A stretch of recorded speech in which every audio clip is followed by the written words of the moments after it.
Buenas tardes, hermano, ¿cómo están? Espero que todos estén bien. Pues aquí saludándolos desde la casa. Yo y yo estamos bien, extrañándolos y esperando el momento que podamos estar juntos. Hermanos y hermanas, esta vez vamos a ver en el devocional lo que es una oración eficaz. El domingo que viene vamos a ver un episodio de la vida de Nehemías. Pero lo que quiero hacer esta tarde es explicar cómo todo empezó como una oración orada debidamente.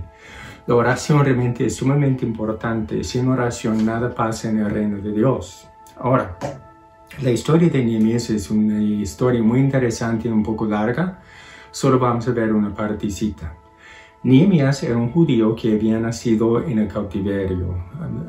Décadas antes es que los judíos habían sido llevados a cautiverio por el rey Nabucodonosor. Entonces ese rey perdió el control de su imperio y otro rey tomó el lugar de él. Nehemías nació durante el tiempo del cautiverio. Ahora, Dios había prometido que el cautiverio solo iba a durar 70 años y muchos judíos regresaron a cabo de los 70 años a Jerusalén, que era una ciudad destruida, pero la mayoría de los judíos no regresaron. Es entendible, porque después de 70 años la mayoría de los judíos que vivían habían nacido en los países donde habían sido desterrados. Es como la idea de los hijos nacidos a padres mexicanos que nacen aquí.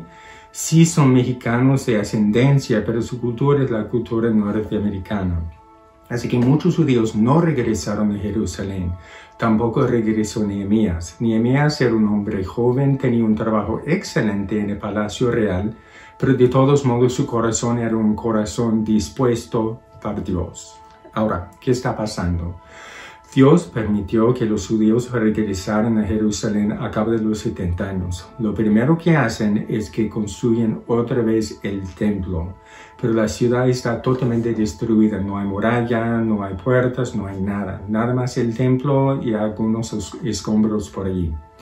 Entonces, 50 años después de la construcción del templo, tenemos la historia que vamos a ver ahora. Nehemías está trabajando, recibe a algunos judíos que vienen de Jerusalén, que han venido allí para visitar, y les pregunta cómo está la situación. Les voy a leer del primer capítulo de Nehemías, los primeros versos. Son así. Les pregunté por los judíos que habían escapado, que habían quedado de la cautividad y por Jerusalén. Ellos me dijeron, el remanente, los que han quedado de la cautividad allí en la provincia, está en gran dificultad y afrenta.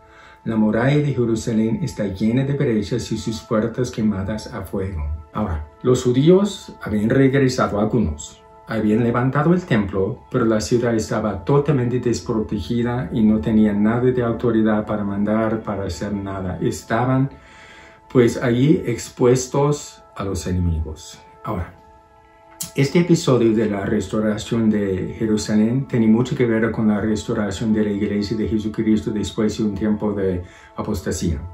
Lo primero que hace Dios cuando está restaurando su pueblo es que Él pone el templo. En el Antiguo Testamento el templo era un edificio donde moraba la presencia del Señor, pero en el Nuevo Testamento el templo del Señor es el corazón humano. Así que lo primero que hace Dios cuando está restaurando su pueblo es que empieza a levantar otra vez una habitación buena para su espíritu en el corazón humano. Pero todavía falta la cuestión de la muralla y las puertas. Ahora, simbólicamente, la muralla nos habla de la protección divina y las puertas nos hablan de la autoridad del pueblo de Dios. Las puertas en el Antiguo Testamento fueron un lugar donde se tomaban decisiones, donde había juicios, donde había toda clase de decisión importante. Jerusalén carecía de esa protección y carecía de esa autoridad. Hoy en Estados Unidos Dios está haciendo mucho en muchos corazones, está reconstruyendo su templo en muchos corazones humanos y su pueblo, pero todavía falta la cuestión de la protección completa del Señor y la cuestión de la autoridad de la iglesia. Entonces, ¿cómo reacciona Nehemías cuando escucha estas noticias? Voy a seguir leyendo. Dice así: cuando escuché estas palabras me senté, 1, lloré, 2, hice duelo por algunos días, 3. ayuné 4 y oré 5 delante de Dios de los cielos. Y dije, oh Señor, Dios de los cielos, Dios grande y temible, que guarda el pacto y la misericordia para con los que lo aman y guardan sus mandamientos. Lo que hizo Nehemías es lo que tenemos que hacer nosotros cuando vemos la realidad de la situación de la iglesia en los Estados Unidos hoy día, en todo el mundo realmente. Tenemos que tomarnos el tiempo para que el Espíritu Santo nos haga sentir lo que Dios siente para su pueblo. Es que Él apartó un tiempo, aunque estaba trabajando todo ese tiempo, Él apartó un tiempo cuando podía, cada día, para dejar que el Espíritu Santo labrara en su corazón lo que Dios sentía para Jerusalén. Cuando nosotros queremos orar eficazmente a favor del pueblo de Dios, tenemos que dejar que Dios labre en nuestro corazón su parecer para con la iglesia. Entonces, después de eso, ayunó y oró. Tomó tiempo para hacer esto. Entonces empieza a decir una cosa muy interesante que nos ayuda a entender que realmente entiende el carácter de Dios. Por un lado, Dios es justo y santo, temible, grande, pero por otro lado es amoroso y bondadoso. Así que les voy a leer ese versículo una vez más. Dice así: y dije, oh Señor, Dios de los cielos, soberanía de Dios, Dios grande y temible, el Dios santo y justo, que pues nadie juega con Dios, que guarda el pacto y la misericordia, pero es un Dios fiel y un Dios misericordioso para los que le aman y guardan sus mandamientos. Nehemías había pasado suficiente tiempo con Dios para entender cómo es Dios. Y eso es impresionante porque Nehemías no era ministro, no era sacerdote, no era profeta, era laico que seguía a Dios. Vamos a seguir con la lectura de la oración de Nehemías. Dice así: por favor, estén atentos tus oídos y abiertos tus ojos para escuchar la oración de tu siervo, que yo hago ahora delante de ti, de día y de noche, por los hijos de Israel, tus siervos. En humildad, él ora a Dios por el pueblo de Dios. Él está orando, es persistente en su oración y vamos a ver que Dios va a contestar su oración por 2 motivos. Él está cumpliendo con 2 cosas que vemos en el Nuevo Testamento. Es que siempre hablamos de este verso que dice, esa es la confianza que tenemos en Él, que si pedimos alguna cosa conforme a su voluntad, entonces sabemos que Él nos oye. Y si sabemos que Él nos oye en cualquier cosa que le pidamos, sabemos que tenemos la petición que le hayamos hecho. Yo cuando empecé a entender ese verso en 1 de Juan 5, 14 y 15, había pensado, solo tengo que ver qué dice la palabra de Dios frente a qué situaciones tengo que declarar, proclamar y orar esto. Es nada más la mitad de lo que es orar de acuerdo con la voluntad de Dios. Después vi una cosita en Santiago que dice, esto está en el capítulo 4, no tenéis porque no pedís, y cuando pedís, no recibís porque pedís mal para gastar en vuestros propios deleites. Empecé a entender que cuando uno ora de acuerdo con la palabra de Dios, tiene que ver con saber lo que Dios quiere a través de su palabra y tener los motivos debidos en oración. Si no, usamos la palabra de Dios como una palanca para manipular a Dios, y así no es. Es que declaramos la palabra de Dios frente a X situación con el buen motivo de ver la gloria del Señor, para ver la bendición del Señor en la vida de fulano por quien estamos orando. Y eso es lo que está haciendo Nehemías. Está orando, reconociendo la grandeza de Dios y también la bondad de Dios. Está orando de acuerdo con la palabra de Dios, como vamos a ver en un momentito, pero con el motivo debido. Solamente quiere el bienestar del pueblo de Dios que Dios ama. No está buscando algo personal. Sigamos la lectura. Dice así: confieso los pecados que los hijos de Israel hemos cometido contra ti.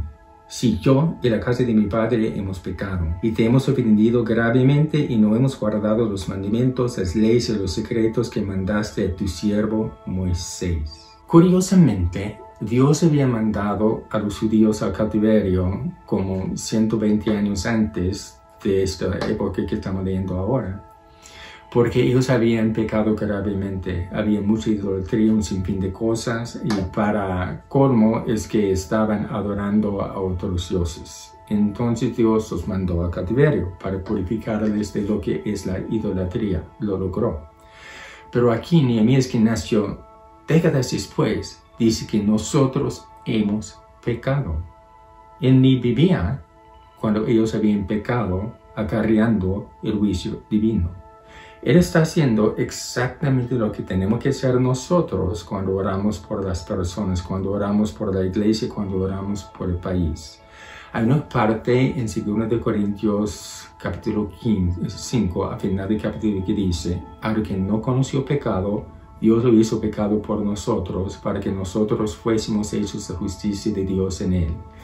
Cristo se hizo nuestro pecado en la cruz de Calvario y fue castigado siendo nuestro pecado. Él se identificó con nosotros. Cuando nosotros intercedemos en el nombre de Jesús, nos tenemos que identificar con las personas por quienes estamos orando. No debemos orar como los santitos aquí, pidiendo la misericordia de Dios para los que no saben hacer las cosas bien. Así no. Nos identificamos con las personas con quienes estamos orando, como lo hizo Nehemías. Entonces la siguiente parte es donde él va a proclamar la palabra del Señor en oración. Está citando versos dados por Dios a Moisés para el pueblo de Dios siglos antes de la vida de Nehemías. Dice así: acuérdate, por favor, de la palabra que mandaste a tu siervo Moisés, diciendo: si son infieles, yo los esparceré entre los pueblos. Pero si se vuelven a mí, guardan mis mandamientos y los ponen por obra, aunque sus desterrados estén en el extremo de los cielos, de allí los reuniré y los traeré al lugar que escogí para hacer habitar allí mi nombre, o sea, Jerusalén. Había cumplido con la primera parte, los esparció a todas las naciones. Pero entonces hubo un arrepentimiento y algunos querían regresar con el Señor y fueron otra vez a Jerusalén. Así que Dios estaba cumpliendo con la segunda parte de la profecía que había dado a Moisés. Primero los había esparcido, ahora en la segunda parte los está juntando en Israel. Hemos visto un cumplimiento parcial de esta parte de la promesa. Algunos llegaron en la época de Nehemías. Otros llegaron en el año 1948, cuando Israel fue formado como país oficial otra vez. Pero el cumplimiento completo de esta profecía está en la tribulación, cuando todos los judíos estarán en Israel otra vez. Pero el punto para nosotros hoy es que Nehemías está en su oración, básicamente está orando la palabra de Dios, sabiendo si la palabra de Dios es la voluntad de Dios. Él había visto la primera parte que Dios los había esparcido entre las naciones. Ahora está contando con Dios para que cumplan con la segunda parte, juntando a todos en Israel. Entonces, a raíz de esa oración, sigue. Dice así: ellos son tus siervos y tu pueblo, a quienes redimiste con tu gran poder y con tu poderosa mano. Oh Señor, por favor, esté atento tu oído a la oración de tu siervo y a la oración de tus siervos que quieren reverenciar tu nombre. Prospera, por favor, tu siervo hoy y concédele gracia ante aquel hombre. Entonces yo servía de copero al rey. Está pidiendo que Dios responda a su oración y a la oración de los que están orando juntamente con él. ¿Cuál es el motivo que tienen? Están orando la palabra de Dios. ¿Cuál es su motivo? Quieren reverenciar el nombre de Dios. Cuando estamos orando, aunque estemos declarando la palabra de Dios, si tenemos motivos impuros, Dios sabe y no responde. Pedís y no recibís porque pedís mal para gastar en vuestros propios deleites. Ahí está. Pero si tenemos el motivo divino y estamos orando de acuerdo con la palabra de Dios, Dios nos va a contestar. Ahora, al final de lo que acaba de leer, se habla de aquel hombre. ¿Quién es aquel hombre? El rey de todo el imperio persa, que controlaba todo el mundo conocido, que controlaba Israel, que tenía todo el poder. Entonces, Nehemías era el copero del rey. El copero estaba al lado del rey y cada vez que le servían al rey comida o vino, lo que sea, el copero tenía que probar eso a ver si había veneno. Así que realmente fue un puesto de mucha confianza. Él estaba en el palacio real, él estaba partícipe de toda la intriga porque podía ver todo. Era un trabajo excelente para un joven, pero ese trabajo no era lo más importante para él. Lo que era lo más importante para él era el bienestar del pueblo de Dios con el fin de reverenciar el nombre de Dios. Entonces, él no podía nada más ir, él tenía que pedir permiso al rey. Ahora, para terminar la historia rapidito en esta parte, él oró unos 4 meses y un día el rey se da cuenta que él tiene el semblante medio decaído porque había estado ayunando, así que seguramente se miraba un poco diferente y le pregunta, pues, ¿qué onda? ¿Qué es lo que tienes? Entonces Nehemías allí mismo dice, Dios del cielo, ayúdame. Fue su oración, ¿sí? Y entonces le explica al rey lo que está pasando, que él quiere ir a levantar la muralla en Jerusalén, una petición grandísima. El rey concede la petición, le da una carta para que le den madera para la construcción de la muralla y le da una escolta de soldados para protegerlo porque es mucho trecho entre la capital de Persia, Susa, hasta Jerusalén, para protegerle cuando está caminando para allá y no manda para allá. Y a raíz de esa oración, Dios le dio la capacidad de levantar la muralla alrededor del pueblo de Dios. Ahora nosotros, hablando del pueblo de Dios en los Estados Unidos, en el país donde usted esté, cuando vemos la realidad de la situación, debemos sentarnos un momentito, tomar el tiempo que para sentir lo que Dios siente para la situación, ayunar y orar. Debemos orar de acuerdo con la palabra de Dios. Dios, ¿qué es lo que tú quieres para tu iglesia? Tenemos que confesar nuestros pecados identificándonos con los que han pecado porque nosotros también somos pecadores. No hay nadie que no sea pecador. En donde también nosotros debemos presentar a Dios lo que Él dice acerca de su voluntad para la iglesia solamente para glorificar a Dios. Hermanos, Dios es bueno. Dios es bueno. Así como Nehemías oró, debidamente Dios contestó, él pudo hacer lo que tenía que hacer. Nosotros en la iglesia de Jesucristo podemos hacer exactamente la misma cosa. Podemos ver que no tan solo Dios puede reconstruir el templo del Espíritu Santo en nuestros corazones. Él puede rodearnos con una muralla de protección divina y puede darnos autoridad para que cuando la iglesia hable, la cultura responda. Ahora, la muralla tenía brechas, estaba todo tumbado. En Israel las brechas son el pecado. Y las puertas no se habían puesto todavía, así que realmente no había ningún lugar para ejercer autoridad. Siento que en los Estados Unidos y en otros países, probablemente, aunque aquí no estoy en otros países, creo que Dios está levantando en el corazón de su pueblo un lugar, una habitación, el templo del Espíritu Santo. Pero también quiere poner esa muralla alrededor de nosotros y poner las puertas otra vez. A nosotros nos toca reconocer cuáles son las brechas, los pecados que cometemos que dejan entrar al enemigo. Tenemos que arrepentirnos, cerrar esas brechas y contar con Dios para que Él ponga las puertas en su lugar, para que la iglesia pueda ejercer la autoridad que tenemos en Cristo Jesús. Hermanos, ustedes son sumamente lindos. En un momentito, Marisa tiene una canción para nosotros, pero déjenme orar por todos ustedes. Padre, te doy las gracias, Señor, que tú eres tan bueno. Gracias, Señor, por la historia de Nehemías. Cada vez que la veo, Señor, veo más conexión con la época que estamos viviendo hoy.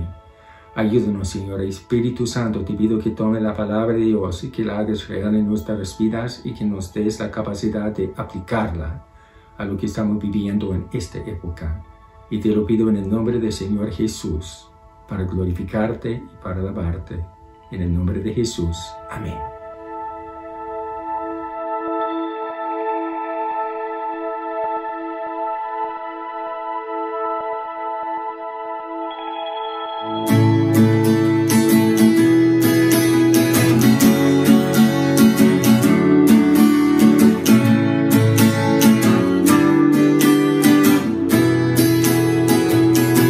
Venimos a la fiesta de tu espíritu, venimos a beber de tu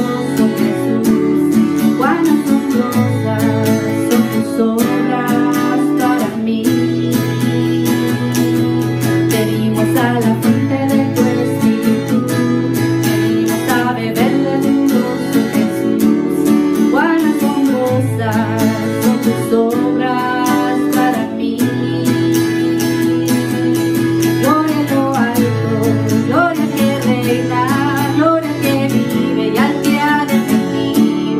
Cuán asombrosas son tus obras para mí. Gloria a lo alto, gloria que reina, gloria que vive y al que ha de venir. Cuán asombrosas son tus obras para mí. Gloria, gloria, gloria a ti, Jesús. Gloria, gloria, gloria a ti, Jesús. Venimos a la fuente de tu espíritu, venimos a beber de tu gozo, Jesús. Cuán asombrosas son tus obras para mí. Venimos a la fuente de tu espíritu, venimos a beber de tu gozo, Jesús. Cuán asombrosas son tus obras para mí. Gloria a lo alto, gloria que reina, gloria que vive y al que ha de venir. Cuán asombrosas son tus obras para mí. Gloria a lo alto, gloria que reina, gloria que vive y al que ha de venir. Cuán asombrosas son tus obras para mí. Para mí. Hermanos, espero que esta alabanza sea de bendición. Sigan compartiendo los videos y nos vemos el domingo. Dios les bendiga.